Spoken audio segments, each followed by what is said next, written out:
Congress party ఏదైతే కలల కని ఆనాటి కాంగ్రెస్ ముఖ్యమంత్రిగా దివంగత నేత రాజశేఖర్ రెడ్డి గారు గోదావరి నీటిని కృష్ణా పరివాహక ప్రాంతాలకు తేవాలని తపనతో ప్రాజెక్టులు చేపడితే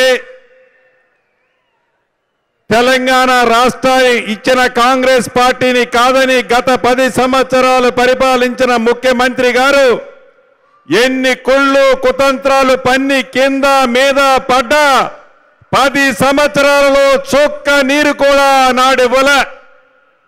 మళ్ళీ కాంగ్రెస్ ముఖ్యమంత్రిగా గౌరవ రేవంత్ రెడ్డి గారి చేతుల మీద ఏ ప్రాజెక్ట్ అయితే కాంగ్రెస్ పార్టీ చేపట్టిందో అదే ప్రాజెక్టుని కాంగ్రెస్ ముఖ్యమంత్రిగా ఓపెన్ చేసుకోవటం మనందరికీ చాలా సంతోషదాయకమని ఈ వేదిక మీద నుంచి ముఖ్యమంత్రి గారికి తెలంగాణ ప్రజలకు కూడా తెలియజేస్తున్నాను.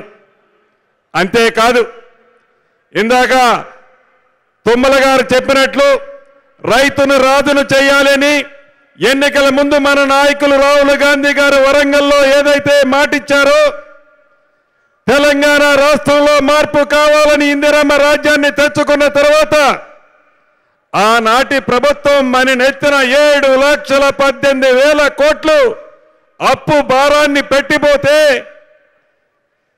నెలవారీ జీతాలు కూడా ఇవ్వలేని ఈ రాష్ట్ర ప్రభుత్వం మనం ప్రభుత్వం చేపట్టినాడు ఉంటే ప్రగాఢమైన సంకల్పంతో గౌరవ ముఖ్యమంత్రి గారు ఉప ముఖ్యమంత్రి గారు రైతును రాజును చేయాల్సిన ఎన్ని ఇబ్బందులైనా 31,000 కోట్లు 2 లక్షల రూపాయల రుణమాఫీ మనం చెయ్యాలి అని కింద మీద పడి ఈనాడు ఆ కార్యక్రమాన్ని వైరా వేదికగా పూర్తి చేసుకోవడం జరుగుతుంది.